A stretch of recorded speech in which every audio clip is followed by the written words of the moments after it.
दर्शकबिनहरु नेपालबाट बेंगलोर आउँदै गर्दा सुर्खेतका 32 वर्षीय हरिबहादुर राजी बीच बाटोबाटै एकाएक सम्पर्क विहीन भएका छन्। दर्शकबिनहरु तपाईहरुको कहाँदेखि हेर्दै हुनुहुन्छ यो भिडियोलाई भने धेरै भन्दा धेरै शेयर गरेर सुर्खेतका 32 वर्षीय हरिबहादुर राजीको खोजी कार्यको लागि सहयोग गरिदिनको लागि आग्रह गरिरहेका छौं। यतिखेर उहाँको खोजी कार्यको लागि उहाँका भाइले विदेशबाट हामीलाई जानकारी दिनुभएको छ। नेपाल घर सुर्खेत जिल्ला ब्राहताल गाउँपालिका वार्ड नम्बर 4 पुटा घर भएका 32 वर्षीय हरिबहादुर राजी नेपालबाट बेंगलोरमा आउँदै हुनुहुन्थ्यो। हरिबहादुर राजीको साथमा एकजना अर्का व्यक्ति उहाँ सकुशल साथ बेंगलोर पुग्नुभयो। उहाँको साथमा रहेका व्यक्तिको भनाइ अनुसार उहाँ हैदराबादसम्म सकुशल साथ पुग्नु भएको थियो।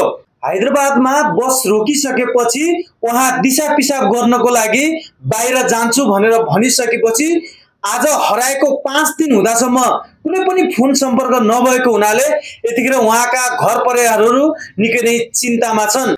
दर्शकबिनहरु तपाईहरुको कहाँदेखि हेर्दै हुनुहुन्छ सकिन्छ भने हैदराबादको एरियामा कोही पनि नेपाली दाजुभाइ तथा दिदीबहिनीहरु हुनुहुन्छ भने उक्त स्क्रिनमा देखेका व्यक्तिलाई तपाईहरु कोही कसैले पनि चिन्नु भएको छ अथवा भेट्नु भएको छ भने दिएको नम्बरमा फोन सम्पर्क गरेर सहयोग गरिदिन आग्रह गरिरहेका छौं।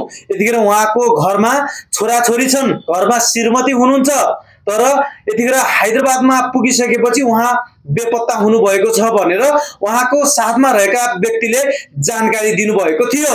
र तपाईहरु जति सकिन्छ यो भिडियोलाई भने धेरै भन्दा धेरै शेयर गरेर सहयोग गरिदिनु हुन हामी आग्रह गरिरहेका छौं।